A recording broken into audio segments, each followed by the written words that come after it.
Hebat, kembali lagi bersama saya, Monica Neres. Pernah nggak sih kamu punya pengalaman susah mencari barang karena kamar kamu berantakan?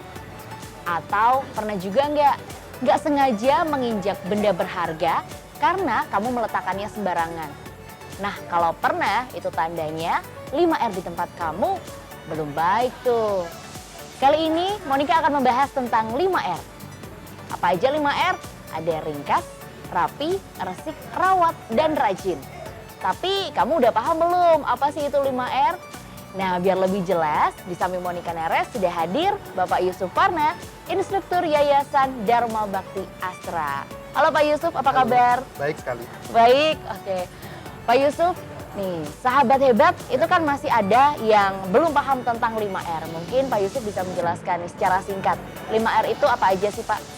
Ya, karena itu 5R, jadi R yang pertama adalah Ringkas, rapi, resik, rawat, rajin. Nah Pak Yusuf itu kan tadi penjelasan secara singkat tentang 5R. Terus apa sih Pak alasannya kenapa kita ini harus menerapkan 5R?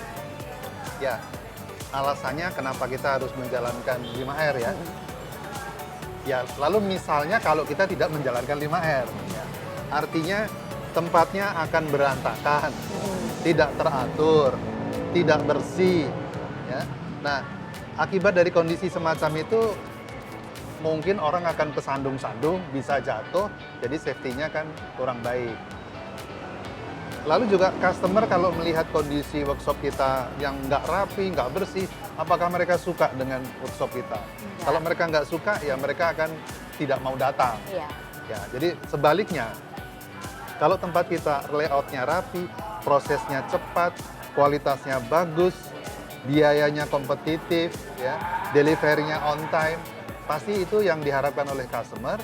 Mereka suka, mereka akan banyak datang bawa order, dan mereka juga akan rekomendasikan ke teman-teman mereka bahwa oh di workshop ini tempatnya bagus, rapi, kerjanya cepat, ya pasti akan banyak yang datang untuk memberikan pekerjaan kepada kita. Oke, berarti itu bisa nyambung juga ke keuntungan usaha ya Pak ya, dengan melaksanakan 5R. Ya. Tuh, karena semakin banyak pekerjaan yang akhirnya didapatkan, diterima gitu. Nah Pak Yusuf, kalau membicarakan tentang 5R, apakah hanya bisa dilaksanakan di industri manufaktur aja atau bisa di industri yang lainnya? Ya, memang budaya 5R datangnya dari industri, terutama dari otomotif. Nah, tetapi pertanyaannya apakah budaya 5R hanya untuk industri saja? Tentunya tidak. Ya.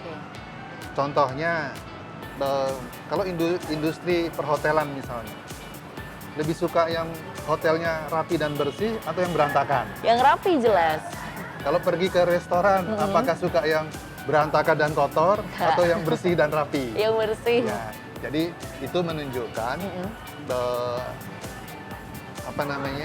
bahwa 5R itu bisa diterapkan di bidang apa saja, bahkan di rumah kita pun juga perlu kan, di mana tempat kunci, di mana tempat sepatu, atau tempat sepatunya banyak tempat. Ya, itu contohnya 5R.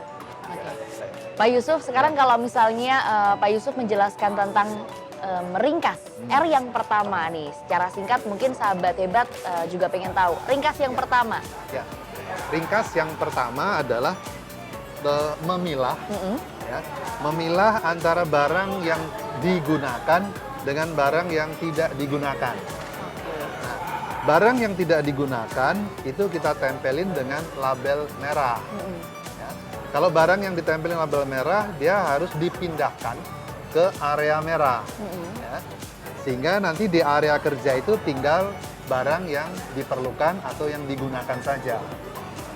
Ya, jadi supaya barangnya itu tidak tercampur aduk, ya, dan dikelompokkan gudang ke tempat material, ke tempat sampah, ke tempat scrap, itu di tempatnya masing-masing sesuai dengan layout yang telah dibuat.